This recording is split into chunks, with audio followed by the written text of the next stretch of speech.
UDF സർക്കാർ അധികാരത്തിൽ കയറിയതിനു ശേഷം സഖാക്കളുടെ ഉറക്കം അപ്പാടെ നഷ്ടപ്പെട്ടു എന്ന് തന്നെ വേണം പറയാം. 10 വർഷം സുഖിച്ചു കഴിഞ്ഞതിന് പകരമായി ഇനിയുള്ള 5 വർഷം ഒരു 20 വർഷത്തേക്കുള്ള പണി ഒരുമിച്ചെടുക്കേണ്ട ഗതികേടാണ്. അതിനുവേണ്ടി വിദ്യാർത്ഥി സംഘടനകൾ മുതൽ നിയമസഭയിൽ വരെ കുട്ടി നേതാക്കളും തലമുതിർന്ന നേതാക്കളും നല്ലതുപോലെ കഷ്ടപ്പെടുന്നുണ്ട്. പക്ഷേ കളിച്ച് കളി കൈവിട്ട് പോയതാണ് ഇപ്പോൾ അവസ്ഥ. ഇഡി ഉദ്യോഗസ്ഥർ പിണറായി വിജയന്റെ മകൾ വീണ കൂടി താമസിക്കുന്ന വീട്ടിൽ റെയ്ഡിനെത്തിയപ്പോഴാണ് കാര്യങ്ങൾ കൈവിട്ടു പോയത്. അവരെ ആക്രമിക്കുകയും കഴിഞ്ഞ ദിവസം അടക്കം കോടതിയിൽ ഇഡി നൽകിയിട്ടുള്ള റിപ്പോർട്ടിൽ വളരെ രൂക്ഷമായിട്ടുള്ള ഭാഷയിലാണ് സംസ്ഥാനത്തെ തലമുതിർന്ന നേതാക്കളെക്കുറിച്ച് ഇഡി കോടതിയെ ബോധിപ്പിച്ചിരിക്കുന്നത്. അതെല്ലാവരും കണ്ടതാണ്, കേട്ടതാണ്. ഇതിൻ്റെയൊക്കെ വല്ല ആവശ്യം ഉണ്ടായിരുന്നോ എന്ന് തന്നെയാണ് ജനം ചോദിക്കുന്നത്. അവർ വരുന്നു, അവരുടെ ജോലി ചെയ്തു പോകില്ലായിരുന്നു. ഇപ്പോൾ 10-26 പേർ ജയിലിൽ കടന്നിട്ട് ഇപ്പോൾ എന്തായി അവസ്ഥ? അതും കഴിഞ്ഞു 2 തവണ വീണ വിജയൻ ഇഡി കൊച്ചി ഓഫീസിൽ ഹാജരായി. സമാധാനത്തോടു കൂടി തന്നെ അല്ലെങ്കിൽ സമാധാനപരമായി തന്നെ കാര്യങ്ങൾ മുൻപോട്ട് പോവുകയാണെങ്കിൽ ഇത്തരത്തിലൊരു നാടകീയമായിട്ടുള്ള ഒരു അക്രമാസക്തമായിട്ടുള്ള ഒരു അന്തരീക്ഷം കേരളത്തിൽ സൃഷ്ടിക്കേണ്ട വല്ല ആവശ്യമുണ്ടായിരുന്നു എന്ന് തന്നെയാണ് ജനം ചോദിക്കുന്നത്. ഏതായാലും കേന്ദ്ര ഏജൻസികൾ ഒരു സൈഡിൽ നിൽക്കുമ്പോഴാണ് സംസ്ഥാന സർക്കാരും നീങ്ങിക്കൊണ്ടിരിക്കുന്നത്.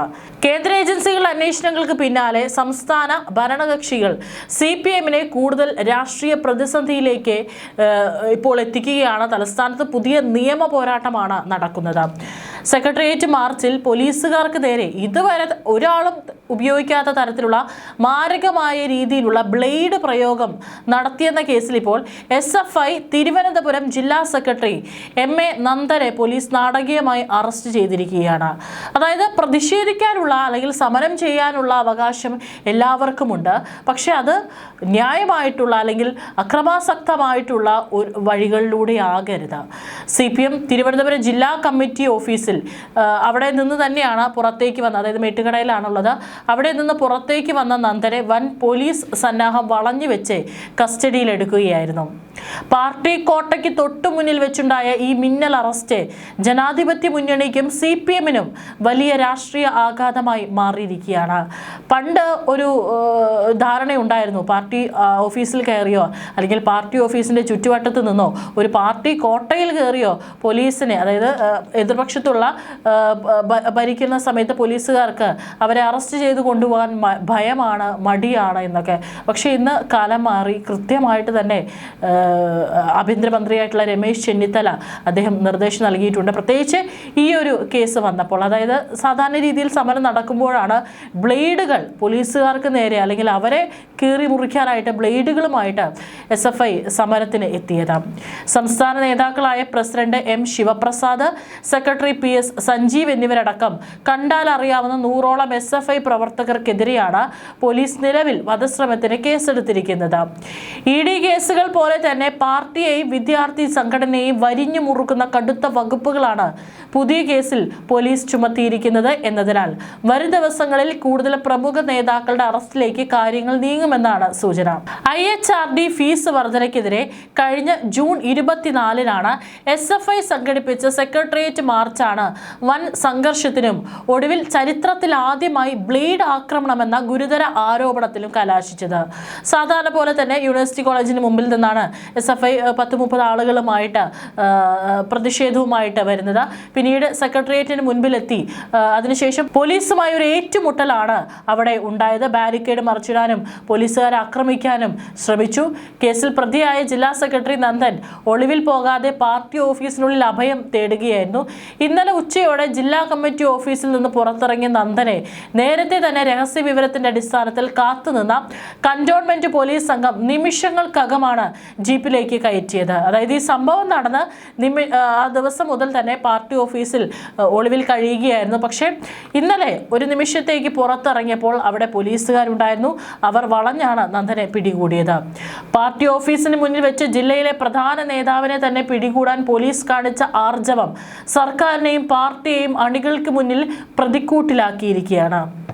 സാമ്പത്തിക ക്രമക്കേടുകളുമായി ബന്ധപ്പെട്ട ED കേസുകൾ പാർട്ടിയെ രാഷ്ട്രീയമായി പ്രതിരോധത്തിലാക്കിയില്ലെങ്കിൽ പോലീസുകാർ ബ്ലേഡ് കൊണ്ട് ആക്രമിച്ചെന്ന കേസ് പാർട്ടിയുടെ പ്രതിച്ഛായയ്ക്ക് വലിയ മങ്ങലേൽപ്പിച്ചിരിക്കുകയാണ്. സമരമുഖങ്ങളിൽ മാരകായുധങ്ങളുമായി SFI ഇറങ്ങുന്നു എന്ന പ്രതിപക്ഷ ആരോപണത്തിന് അടിവരയിടുന്നതാണ് പോലീസിന്റെ നിലവിലെ കണ്ടെത്തലുകൾ. വഴിതടയൽ, പൊതുമുതൽ നശിപ്പിക്കൽ എന്നിവയ്ക്ക് പുറമെ മാരകായുധങ്ങൾ ഉപയോഗിച്ച് ജീവഹാനി വരുത്താൻ ശ്രമിച്ചതിനെ പുതിയ ക്രിമിനൽ നിയമമായ ഭാരതീയ ന്യായ സംഹിതയിലെ വകുപ്പായ 118(1) നേതാക്കൾക്കെതിരെ ചുമത്തിയിരിക്കുന്നത്. ഇതിൽ പെട്ടെന്ന് ജാമ്യം ലഭിക്കില്ല എന്നത് SFI സംസ്ഥാന നേതൃത്വത്തെയും ആശങ്കയിലാക്കുന്നുണ്ട്. അതേസമയം പോലീസിന്റെ ആരോപണങ്ങൾ പൂർണ്ണമായും തള്ളുകയാണ് CPM-ഉം SFI-യും. SFI പ്രവർത്തകരെ ചോരക്കുരുതിയാക്കാൻ വേണ്ടിയിട്ട് പോലീസുകാരാണ് ബ്ലേഡുമായി വന്നതെന്നതാണ് സംഘടനയുടെ വാദം.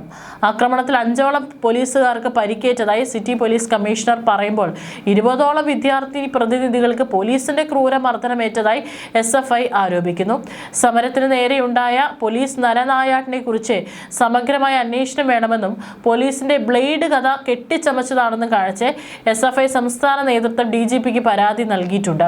സംഭവത്തിന്റെ ഗൗരവം കണക്കിലെടുത്ത് ആഭ്യന്തരമന്ത്രി രമേശ് ചെന്നിത്തല വിഷയത്തിൽ ഉന്നതതല അന്വേഷണം പ്രഖ്യാപിച്ചിട്ടുണ്ടായിരുന്നു. വസ്തുതകൾ പുറത്തു കൊണ്ടുവരുമെന്നും അദ്ദേഹം വ്യക്തമാക്കിയിരുന്നു. മാത്രമല്ല, അദ്ദേഹം അന്ന് വളരെ കടുപ്പിച്ചു തന്നെയാണ് പറഞ്ഞത്, ഇത് ആര് ചെയ്താലും അവരെ കൃത്യമായിട്ട് കണ്ടെത്തും, അവിടെയുള്ള CCTV ദൃശ്യങ്ങളടക്കം പരിശോധിക്കും. കാരണം ബ്ലേഡ് കൊണ്ടുവന്നാണ് പോലീസുകാർക്ക് നേരെ ഇത്തരത്തിൽ ഈ ഉന്തും തള്ളും ഉണ്ടാകുമ്പോൾ അവരുടെ ദേഹത്ത് മുറിക്കാനായിട്ട് കൊണ്ടുവന്നിരിക്കുന്നത്. ഇത് യാതൊരു കാരണവശാലും പൊറുക്കുകയില്ല. അദ്ദേഹം പറഞ്ഞിരുന്നു അവർ മനുഷ്യരല്ലേ എന്നുള്ളത്. അപ്പോൾ SFI പറയുന്നത് അത് പോലീസുകാർ കൊണ്ടുവന്നതാണെന്നാണ്. അപ്പോൾ അതിന് കൃത്യമായിട്ടും രമേശ് ചെന്നിത്തല മറുപടി പറഞ്ഞിരുന്നു. പോലീസുകാരുടെ കയ്യിൽ ലാത്തിയും തോക്കും ഒക്കെ ഉണ്ട്, പിന്നെ അവർക്ക് എന്തിനാണ് ബ്ലേഡ് കയ്യിൽ കരുതേണ്ടത് എന്നാണ്. ഏതായാലും കൃത്യമായി അവിടെയുള്ള CCTV ദൃശ്യങ്ങളൊക്കെ തന്നെ പരിശോധിച്ചതിന്റെ അടിസ്ഥാനത്തിൽ ഇപ്പോൾ SFI നേതാക്കൾക്കെതിരെയാണ് കേസെടുത്തിരിക്കുന്നത്. ഇനിയും കൂടുതൽ ആളുകൾ ഉണ്ടെങ്കിൽ അവരെയും വരും ദിവസങ്ങളിൽ അറസ്റ്റ് ചെയ്യാനുള്ള എല്ലാ സാധ്യതയും മുൻപിലുണ്ട്.